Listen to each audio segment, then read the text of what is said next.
Hi, I M MS4. അതിമനോഹരമായ കേരളത്തിലെ ഹരിതവും മനോഹരവുമായ വശം നമുക്കെല്ലാവർക്കും അറിയാം. അത് അനുഭവിച്ചിട്ടുമുണ്ട്. എന്നാൽ ലക്ഷ്യസ്ഥാനത്തെയും അവിടുത്തെ ആളുകളെയും വേട്ടയാടുന്ന ഭീകരതയുള്ള കഥകളെക്കുറിച്ച് നിങ്ങൾ എത്ര പേർ കേട്ടിട്ടുണ്ട്?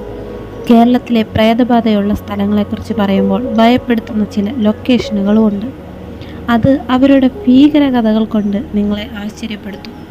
പ്രേതബാധയുള്ള നിരവധി സ്ഥലങ്ങളിലൊന്നാണ് വയനാട്ടിലെ ചങ്ങല മരത്തോടു കൂടിയ താമരശ്ശേരി കട്ട്ചുരം. അപ്പം നമുക്ക് പ്രേതബാധയേറ്റ താമരശ്ശേരി കട്ട്ചുരത്തിൻ്റെ പിന്നാലെ പോകാം. പ്രകൃതി സൗന്ദര്യത്തിന് പേരുകേട്ട കേരളത്തിലെ വയനാട് ജില്ലയാണ് താമരശ്ശേരി കട്ട്ചുരം. കരിന്തണ്ടൻ എന്ന പ്രാദേശിക ആദിവാസിയുടെ അലഞ്ഞു തിരിയുന്ന ആത്മാവ് വേട്ടയാടുന്നതായി വിശ്വസിക്കപ്പെടുന്നു. പണ്ട് ബ്രിട്ടീഷുകാർ ഇന്ത്യ ഭരിച്ചിരുന്ന കാലത്ത് വയനാട്ടിലേക്കുള്ള വഴി ചില പ്രാദേശിക ഗോത്രവംശക്കാർക്ക് മാത്രമേ അറിയാമായിരുന്നുള്ളൂ എന്ന് പറയപ്പെടുന്നു. ഈ മനോഹരമായ നിധിശേഖരത്തിലേക്ക് പ്രവേശനം നേടുന്നതിന് ഏറ്റവും ചെറിയ വഴി കണ്ടെത്തുന്നതിനുമായി ഒരു ബ്രിട്ടീഷ് എഞ്ചിനീയർ കരിന്തണ്ടൻ എന്നറിയപ്പെടുന്ന ഒരു പ്രാദേശിക ഗോത്രക്കാരൻ്റെ സഹായം തേടി. എഞ്ചിനീയർ തൻ്റെ വഴി കണ്ടെത്തി കഴിഞ്ഞാൽ അവൻ നിരപരാധിയെ കൊന്നു. അങ്ങനെ ആ ക്രെഡിറ്റ് അയാൾക്കും എടുക്കാം. വർഷങ്ങൾക്ക് ശേഷം കരിന്തണ്ടൻ്റെ ആത്മാവ് വഴിയാത്രക്കാരെ ശല്യപ്പെടുത്താൻ തുടങ്ങി. പ്രദേശം മുഴുവൻ അവൻ വേട്ടയാടി. പരിഭ്രാന്തരായ പ്രദേശവാസികൾ ആത്മാവിനെ പുറന്തള്ളുകയും പിടിച്ചെടുക്കുകയും ചെയ്യുന്ന ഒരു പുരോഹിതനോട് സഹായം ആവശ്യപ്പെട്ടു.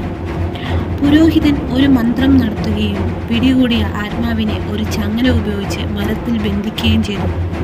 ചങ്ങലയോടുകൂടിയ ഈ മരം ലക്കിടിയിലെ ഹൈവേക്ക് സമീപം ഇപ്പോഴും കാണാം. ഇത് യഥാർത്ഥത്തിൽ ഒരു ടൂറിസ്റ്റ് ഹോട്ട്സ്പോട്ടായി മാറിയിരിക്കുന്നു ഇപ്പോൾ.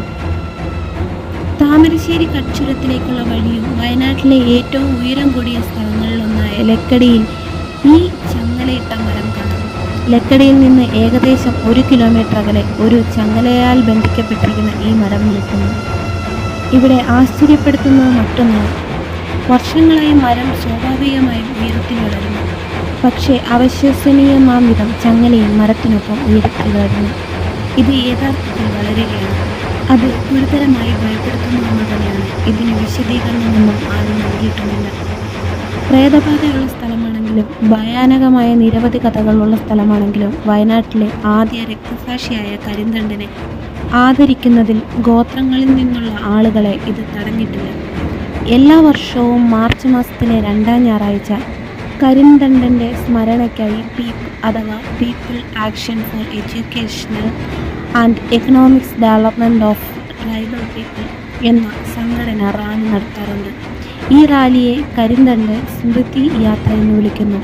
കഥ ഇതുവരെ നിങ്ങളുടെ ബുദ്ധിയിൽ നിന്ന് നിങ്ങളെ മയപ്പെടുത്തിയിട്ടില്ലെങ്കിൽ, നിങ്ങളിപ്പോഴും സാഹസികത തോന്നുന്നുവെങ്കിൽ, പര്യവേഷണം ചെയ്യാൻ കാത്തിരിക്കുന്ന ഈ ചങ്ങലമരം നിങ്ങൾക്കായി സ്വയം സാക്ഷ്യപ്പെടുത്തുന്നു.